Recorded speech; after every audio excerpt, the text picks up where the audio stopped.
The losing streak is now at 8 games for the Pittsburgh Pirates, and it feels like the anchor is almost set on the Pittsburgh Pirates season.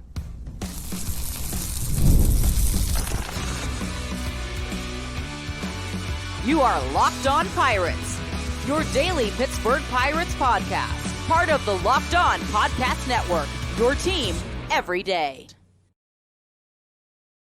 And welcome back, everybody, to the Locked On Pirates podcast here on the Locked On Podcast Network, where it is your team, your Pittsburgh Pirates, every single day. My name is Ethan Smith, your host of this wonderful show here on the Locked On Podcast Network, bringing you your news, analysis, opinions, and reactions to everything going on in the world of the Pittsburgh Pirates, from a lifelong fan to lifelong fans just like you.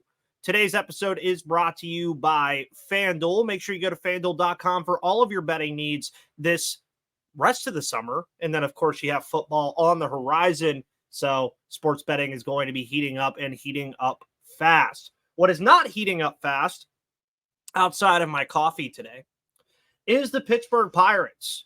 The Pittsburgh Pirates, of course, losing late last night again to the San Diego Padres in a 2-1 ball game. And Jackson Merrill makes a phenomenal play, and he's just been a thorn in the side of Pirates fans over the past week. Has the diving grab on a Brian Reynolds line drive. Would have tied the game. Excuse me.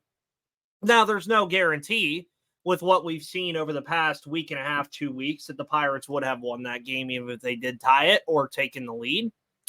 Different story, of course. But it was a very well-played game, truthfully. It really was. And I think that is an interesting takeaway to have. It was a baseball game that was really fun to watch. It was a baseball game that I enjoyed watching, even amidst this losing streak. Pirates, of course, were down 2-0 going into the top of the ninth inning.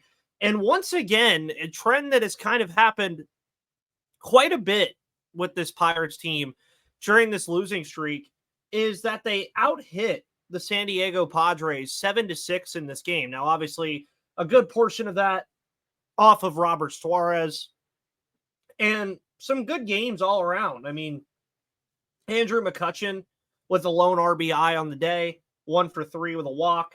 O'Neal Cruz was 2 for 3 with a walk.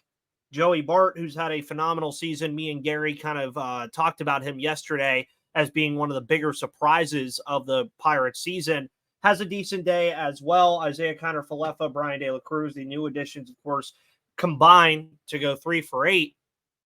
And Jake Woodford has a pretty solid start, credited with the loss, gives up an earned run on 3 hits in 6 innings. Been a pleasant surprise for this team, especially a team awaiting the return of Jared Jones, who should be coming back soon.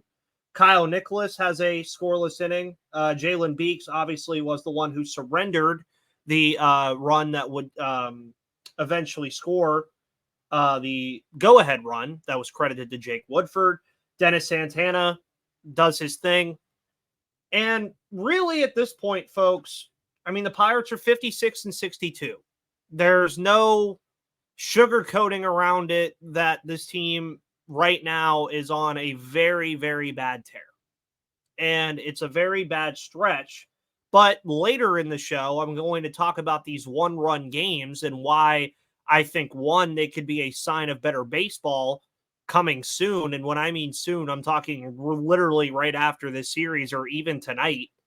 And some assets that the Pirates can call up from AAA that we might see in 2025. But right now, I know that there's a lot of blame going everywhere. And, you know, this is kind of how this goes when a team is on an 8-game losing streak. And it looked like the season was going to be a competitive one. It really did. I mean, the Pirates bought at the deadline, albeit moderately, getting Jalen Beeks and IKF and Brian De La Cruz and Nick York and Josh Walker and all the other things that they did in Billy Cook. So it felt like they had an indication that they could at least compete. Now, at 56-62, that sounds like a death sentence. And I'll be honest with you, it more than likely is. It is a record at this point on August 13th that I don't see the Pirates making the playoffs coming from it. I mean, you're looking at if they wanted to be a 86 win team, which is what, truthfully, with the way the Padres, the Diamondbacks, the Dodgers, and all these other teams in the wild card race are playing. If you wanted to get to 86 wins, you can only lose 14 more games the entire year. It's insane. And a lot of people, including myself, think it's a good benchmark for this team to at least be over that 500 metric. I think that is a very important metric that this team can still shoot for. It's a very important metric that I think this team can still get to because they have the talent, they have the starting pitching, which has let them down over the past week, along with the bullpen. You want to do that. You're at 62 losses right now. That gives you room to lose 18 more games. Pirates can lose 18 more games for the rest of the year and finish over 500. Now, just hearing that, you could say that might feel impossible. But, 18 losses is not an obscene number to be over 500 on. Now, with the way they're playing right now, which again, later in the show, I'm going to kind of explain that they're not playing as bad as it may seem. I know that they are losing 8 games in a row, but we'll get into those one-run ball games that they've had. But you look at how this all boils down, and you have 44 games left. And I mentioned 18 losses as the benchmark that you have left. That would put them at 82-80, which, folks, I'm going to tell you, if the Pirates get to 82-80, when I start doing my off-season report card, I'm going to say it's at least a B+, because that, to me, has been the benchmark all season. At one point, it did feel like this team had a shot at the playoffs. I don't think they do anymore, unless they go on an obscene tear. But 26 wins over your next 44 games, so 26-18. That's 8 games over 500 for this team to finish for the remainder of the season. I think that that's something that you can look at and say that is doable with this team because you're going to get Nick Gonzalez back, albeit his OPS has dropped a ton. You're going to get Jared Jones back at some point to fully solidify this rotation, which they've been trying to solidify for a while now. So you're going to get those things. And here, I'm here to tell you this too. The bullpen's not going to be this bad forever. It's a unit that we've seen at its best. It's a unit that we've seen now at its worst. It's not going to be this bad for the remainder of the year. If it is, folks, they might not even hit their win total from last year if the bullpen is this bad for the rest of the year. I think that's a good indication to tell you that it's not going to be this bad for the rest of the year. And when you break all this down, I know you guys are probably like, Ethan, why are you being so optimistic here? Why are you doing this? Why are you being the eternal optimist even though they've lost 8 games? Well, it's because when you watch the games, they're not getting overmatched. They're not getting blown out too often. They have a little bit, but it's not like those 13-0 blow-ups that we've seen in the past. They're losing 2-1, 5-4, 4-0, 6-5. That's what this Pirates team is. And I know a lot of people, myself included, about a month ago, kind of put myself in a false sense of security to tell myself that I thought that this was a playoff team. Because that's where they were. They were playing like a playoff team. They are no longer playing like a playoff team. But what they are doing is playing like a competitive baseball team. They have just ran into some teams that are much better than they are. In the Arizona Diamondbacks, who I think a lot of people forget were in the World Series last year. The San Diego Padres, a team that is very good and isn't even fully healthy yet, with the return of Fernando Tatis Jr. just going to make them better. We know the LA Dodgers are good, and they're getting Mookie Betts back soon. So we know all these things, folks. We know that these are better teams than the Pittsburgh Pirates. We know that the Pirates are a competitive baseball team that if you really break it down over even the course of this whole 8-game losing streak, this is a team, folks, that is stuck with these teams. They just come out on the wrong side of things. And that's unfortunate. It is. You're allowed to say that that's unfortunate. And the 8-game losing streak, you're allowed to say that it sucks. But also don't kid yourself in saying that the Pirates are just, completely playing bad baseball. I know my story or my show yesterday was literally that title. The Pirates are playing bad baseball right now. They are, because of what's happening late in games. But in the overall kind of conjunction of the 9 innings that we're seeing from this team night in and night out during this losing streak, you can make the argument, folks, that they have been outplaying the teams they're playing until the final 3 innings. And I heard Michael McHenry mention that on Sportsnet Pittsburgh one day, where he said the Pirates are playing the first 8 innings right there with these teams and then losing when it matters most in the 9th or even the 10th inning when it goes to extras.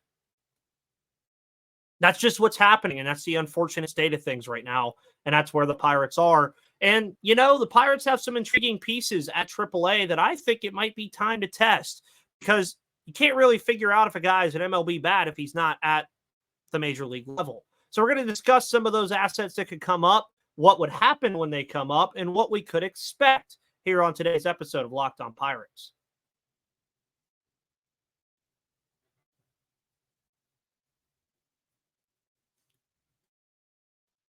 Today's episode is brought to you by Ibotta. Download the free Ibotta app to start earning cash back and use code LOCKEDONMLB, because Ibotta is a free app that lets you earn cash back every time you shop. Earn on hundreds of items, from groceries to beauty supplies to even toys, so you can make sure you're beating inflation no matter what you're purchasing. The average Ibotta user earns $256 per year. That could cover the cost of an entire shopping trip, that flight you've been eyeing, or the fancy dinner you've been craving. Other apps give you points that don't amount to much, but with Ibotta, you earn cash back that you can withdraw to your bank account, PayPal, or even gift cards. You can save on over 2,400 brands and shop at over 1,000 retailers, including your favorite grocery stores, Lowe's, Macy's, Sephora, Best Buy, and so many more. So right now, Ibotta is offering our listeners $5 just for trying Ibotta by using the code LOCKEDONMLB when you register. Just go to the App Store or Google Play and download the free IBO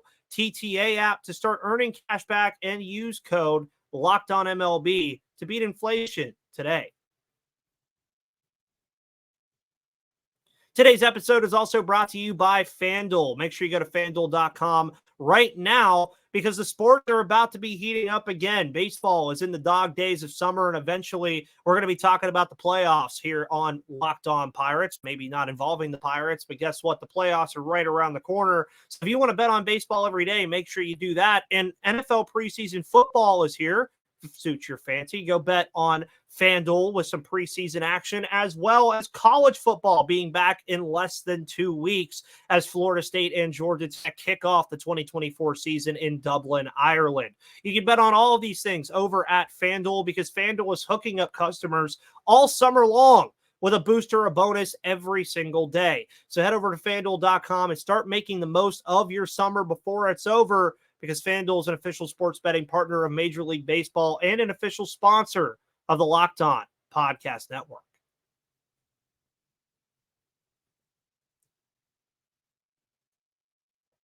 And thank you to the wonderful sponsors of the Locked On Pirates podcast here on the Locked On Podcast Network, where it is your team, your Pittsburgh Pirates, every day. After making this your first listen, make sure you make Locked On MLB your second listen of the day with Paul Francis Sullivan. Please call him Sully, because if you don't, he's going to get really, really upset with you. And also, make sure you tune in to Locked On Steelers, tune in to Locked On Penguins, Locked On Pittsburgh, Locked On Penn State, Locked On West Virginia. I'm pretty sure we have one. So listen to all those shows, because the little area over here in Western PA, we're always having a lot of fun here on the Locked On Pirates podcast. So the next part of the show that I want to do right now, there's a lot of interesting topics going on about the Pittsburgh Pirates and guys at AAA that they should call up. People are getting frustrated with Yasmani Grandal and Jared Triolo and G1 Bay and a lot of different things. They're frustrated with a lot of different things. Well, just so happens that the Pittsburgh Pirates during the trade deadline added 2 guys that they optioned to AAA right away. And I want to kind of have this conversation because I see this term used a lot. And we're going to start with Henry Davis. Henry Davis obviously is not amounted to that number 1 overall pick status just yet. And I think that's okay. We kind of discussed that a little bit on the show yesterday with how Joey Bart has had a kind of a late bloom. He hasn't exactly been the number 2 overall pick that he was drafted by and selected by from the San Francisco Giants, but he's made himself out to be a very solid catcher and so far a starting catcher for the Pittsburgh Pirates. Henry Davis was drafted number 1 overall in 2022, and in 2024, so far this year at the major league level, 153 and 85 at-bats with a 502 OPS. Flat out unacceptable. We know that. But the term I see a lot, and I want to give some credit here to Gary as well because he wrote about this on Steel City Pirates, but it piqued my interest too, is we see a lot of people say, well, he can't hit at the major league level. Why would we bring up Henry Davis? Why would we do this? Well, you got to figure out if he can hit at the MLB level at the MLB level. You're not going to figure that out unless he's here. And I also think in the same light, and I think both of these things that I'm about to say can be true, if the Pirates brought up Henry Davis because they want to see if he's an MLB hitter, which I do still think he can be, because if you're watching what he's doing in AAA at all, he's hitting the ball everywhere. I think a lot of people in Pittsburgh, especially as Pirates fans, would much rather watch Henry Davis as a kind of platoon option catcher with Joey Bart, or even in a DH role if he has to, if Kutch needs a day off, rather than watching Yasmani Grandal. I think we can all agree with that one, right? I don't think a lot of us really need to see anything else from Yasmani Grandal, who, mind you, is not even going to be here next year. So why not bring up a guy in Henry Davis who is going to be here next year, who you've put a lot into as far as resources to make sure that your number 1 overall pick from 2 or 3 years ago is going to be a good baseball player eventually. And it helps you ask a question. Because if you guys remember at this time last year, I was saying it was unfortunate that O'Neal Cruz didn't get to play because we wanted to learn if he could play the shortstop position. Well, don't you also kind of want to answer the question on if Henry can play at the major league level, especially at the plate? You got about a month and a half left to do that if they called him up today. So I see no reason why you shouldn't.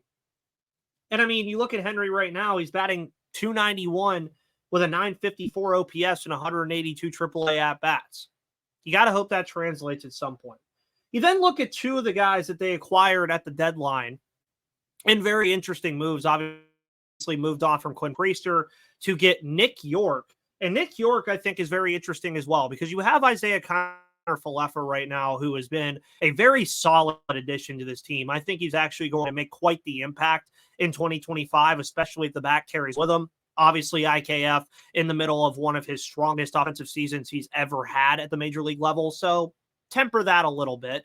But Nick York, interesting guy. I mean, he's a second baseman who can also play the outfield. He's batting .288 with a 796 OPS and 358 at-bats at AAA this year. He has a 798 career OPS and 1,517 career MILB at-bats. So I'm not saying that they have to call up Nick York, but you look on this side of the screen where I say time to test some assets for 2025, and I put assets in quotations, and I even put a question mark at the end because I don't want to marry myself to the idea that Nick York and Billy Cook, who we're about to talk about in a minute, are assets for 2025. But the Pirates do have a lot of assets for 2025 on this roster. You're looking at Reynolds, you look at Skeens, Jones, Keller, even David Bednar, who will likely be a lot more healthy next year. You look at O'Neal Cruz, you look at IKF, you look at Nick Gonzalez, you look at Brian De La Cruz, you look at a lot of these guys, but you still kind of have those same issues in center field and those same issues at first base. It's where Andy Rodriguez will be interesting in that first base conversation. And I think Billy Cook could be interesting as well in that center field conversation. Going back to Nick York just for a minute, though, at worst, I think he's a depth infielder. I think he can play second base. They've experienced playing with him in the outfield a little bit at the minor league level from the Red Sox organization. I don't know if the Pirates have done that yet. Possibility as well. So that's something you also look at. And then with Billy Cook, I mean, he's already 25. He's going to be a 40-man ad at some point. 281 average with an 862 OPS, 13 homers, 57 RBIs, a career 787 OPS hitter in his career, obviously in the Baltimore Orioles organization, an organization that has basically just crapped out talent over the last 3 or 4 years, especially offensively. And I think he could put himself into the center field conversation at some point. And why not get looks at these guys? It doesn't hurt. And I think, if anything, they might be able to help. And you never know. Maybe you get lightning in a bottle. And one of these 3 guys maybe helps you kill this losing streak that you've been on. But I think it would be good for the Pittsburgh Pirates to just go ahead and get a look at these guys at the major league level, because the 3 guys I named, Henry Davis, more than likely even will be on the major league roster next year. And then Billy Cook and Nick York are going to be 40-man ads and are going to be in spring potentially fighting for roster spots. So why not at least give them a little bit of a head start, let them get some action. Not saying they have to start every day, but just bring them up here. Have them available. See what happens. And test them. Let's see what happens. Because 2025 assets are already going to be fun, which we'll talk about on a show, I'm assuming, sometime between now and the end of the year. But before we end today's show, let's talk about these one-run games that the Pirates have been involved in and why it could be a sign for better baseball.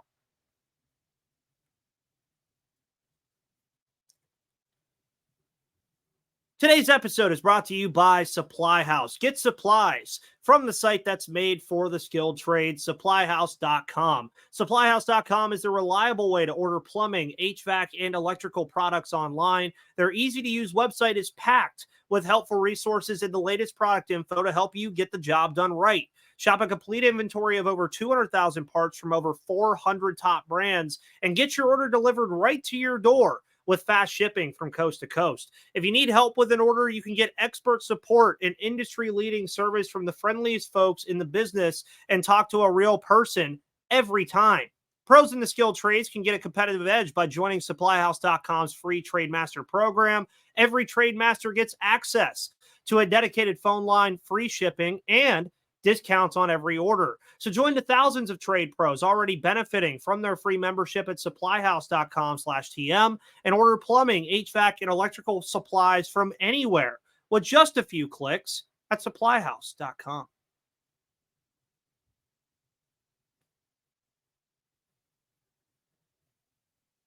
And welcome back, everybody, to the final part of today's episode of Locked On Pirates here on the Locked On Podcast Network, where it is your team, your Pittsburgh Pirates every day.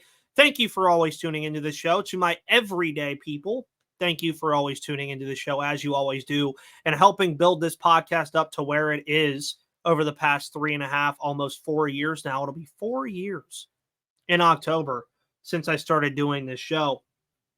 And right now, this has still been, I would say, the most eventful and fun season that I've covered of Pirates baseball since I've done this show. I think that this team, as mentioned earlier, I think 26-18 is an attainable mark to get over 500 at 82-80. I see no reason why they can't get to that point. And at the end of the day, it's a little frustrating with what's going on right now. I get it. And you're allowed to be frustrated. So am I. I'm frustrated too, folks. But when you look at what has happened over the last 8 games that they've lost, let's just go back to their last win. August 3rd, they beat the Arizona Diamondbacks 4-2. Even before that, they had 2 losses. A 5-4 loss to the Houston Astros, a 9-8 loss to the Arizona Diamondbacks before that last win. So they are in the middle of an 8-game losing streak. And let's go look at the scores of these 8 games. 6-5, lost to Arizona.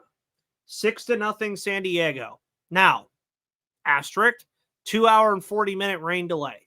They came out flat afterwards. Oh well. 9-8, San Diego. 7-6. 5-9 against the Dodgers, or 9-5 against the Dodgers. 4-1 against the Dodgers. 5-6 against the Dodgers. 2-1 against the Dodgers. So if we just count since August 31st, the trade deadline, if we count since that point, the Pittsburgh Pirates, folks, have lost 1, 2, 3, 4, 5, 6, 7 one-run games since August 31st. So yes, they are on a lengthy losing skid. And yes, it is frustrating. But these one-run games are eventually going to turn their way. It's just the nature of baseball. And 7 one-run losses since that point, folks. The only games since August 31st that they haven't lost by 1 run were August 3rd in a win against Arizona, August 6th in a loss to San Diego, 6-0, and then August 9th and 10th against the Dodgers, 9-5 and 1-4. So even in those games, they were pretty much in it. That 6-0 game against the Padres, you may ask yourself, oh, they weren't in that game. They just got outplayed. Well, through the first 4 innings, it was a scoreless ball game. Going into the 9th inning, it was 4-0. It was a game that, albeit they weren't really in it, but they weren't really getting outmatched either. And I think that that's the take that I want to take away from here, because even if you go further to August 26th, before August 31st, there are only 2 losses prior to that, were 2-1 to St. Louis in a game where Paul Skeens pitched into the 9th inning, and 4-3 against the Arizona Diamondbacks. So they're playing competitive. They've been a competitive team. They're losing a lot of one-run games. I remember showing the graphic on Twitter when they were on FS1 that they're top 3 in blown saves and one-run losses. And what does that mean? One, for the remainder of the season, that number is eventually going to regress to the mean, meaning that the Pirates are going to start winning some of those games. And then when you go into next year, the Pirates are going to look back on this season, which, again, mind you, is still not over. Baseball's crazy. A lot of things can happen. They're going to look back at this season and say, we could have won that one. Could have won that one. Could have won that one. Could have won that one. You can look at a lot of different games this season that even if the Pirates, folks, and this is something that I talked about on Twitter as well, with those one-run losses, not the blown saves, the one-run losses, if you turned 5 or 3 of those around right now, 3, they'd be 59 and 59. You turned 6 of those around, they're 62 and 56. And that's just the thing. They haven't been able to win those games. But what I think it is one, it's a sign that better baseball is coming. 2, it is going to more than better prepare this team for 2025 and beyond. And 3, it's just a sign that they can compete with absolutely anybody in Major League Baseball. And that's all I have to say. So thank you guys for tuning into the Locked On Pirates podcast here on the Locked On Podcast Network, where it is your team, your Pittsburgh Pirates, every single day. My name is Ethan Smith. Follow me on Twitter at MVP_Ethan or at Locked On Pirates for all of your news, analysis, opinions, and reactions to everything going on in the world of the Pittsburgh Pirates. You can find the show on YouTube and all of your audio platforms. It's free and available to you every Monday through Friday. And folks, until tomorrow, I'll see you on the flip side.